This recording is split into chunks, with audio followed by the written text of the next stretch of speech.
50-50-yə olur orada. O necə oldu? Məsələn, deyək ki, mən bir qonağam, iştirakçıyam da. Mən məsələn bir sual gəlir, mən tərəddüd edirəm. Mən deyirəm ki, 100% A ilə B deyil. Məncə C, D olma ehtimalı var və orada dayanan, pultdakı dayanan maraqlıdır ki. Getirir söndürür onu. İmeni A, B-də söndürür və C-də saxlayır, yoxsa ki bu təsadüfən belə olur yəni. İzah edin bu necə olur?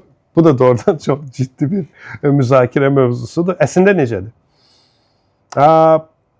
Sual bunu lisenziya sahibi hələ düşünüb. Verilişin lap kökündən ki, hə, bu ola bilər.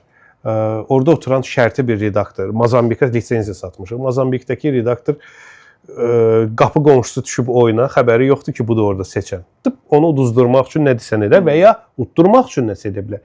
Oyuna kənar müdaxilə olmasın deyə hər bir sual, birincidən 15-ci suala kimi hər biri yazılanda orada Excel tablisində xüsusi yer var ki, bu sualda oyunçu 50-50-yə seçərsə, hansı iki versiya sönəcək, hansı iki versiya qalacaq. Öncədən bu təlimat. Sən istənilən sualda o tərtibatın tələb etdiyi o məqamı seçməsən, sən o sualları oyunçu üçün proqrama yükləyə bilmirsən.